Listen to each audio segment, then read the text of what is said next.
মুখ্যমন্ত্রী মমতা বন্দ্যোপাধ্যায়ের নির্দেশে স্কুল পড়ুয়াদের মাঠমুখী করতে বিশেষ উদ্যোগ রাজ্যের শিক্ষা দপ্তরের। আগামী 24শে ডিসেম্বর মাদ্রাসা বোর্ডের জেলা স্তরের ক্রীড়া প্রতিযোগিতা শুরু হতে চলেছে।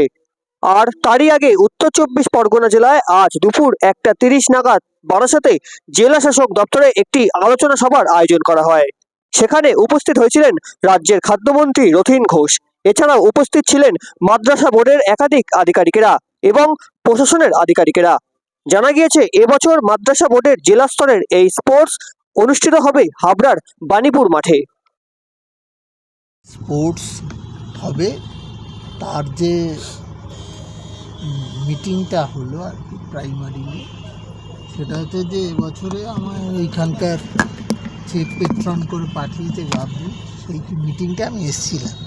সেখানে ঠিক হলো যে মাদ্রাসা স্পোর্টসটা কীভাবে হবে এবং যারা নিচের লেভেলে করেন তাদের কাছেও একটা এনকারেজ করবার জন্য, যারা সকলে যাতে পার্টিসিপেট করে তার জন্যে একটা অর্থ বরাদ্দ করে তারা যাতে পার্টিসিপেট করেন।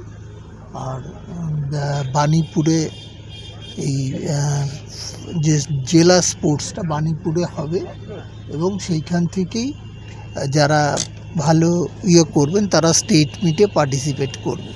এটার জন্যই মিটিংটা ছিল, যাতে আমাদের সংখ্যালঘু ভাই বোনেরা যাতে যারা মাদ্রাসাতে আছে তারা যাতে এই খেলাধুলোর বিকাশের জন্য মাননীয় মুখ্যমন্ত্রী যে চেষ্টা করছেন স্কুল লেভেলে, তারই ফলশ্রুতি হিসেবে আমি এখানে এসেছি। না, আমার এখানে ডিস্ট্রিক্টে করেছে। তার মানে এটা ডিস্ট্রিক্ট ওরিয়েন্টেড মিটিং হলো উত্তর 24 পরগনা ডিস্ট্রিক্টে। আচ্ছা, এটা কবে মানে শুরু কবে থেকে হবে? এটা আজকে এটা ঠিক হয়েছে, আমরা ডিসেম্বরের 31-এর মধ্যে এটা ফাইনালি করতে হবে। 24শে ডিসেম্বর বাণীপুরে জেলার যে ফাইনাল ইভেন্টটা হবে আর কি। তার মানে তার সময় নেই। না, ঠিক আছে, ভালো।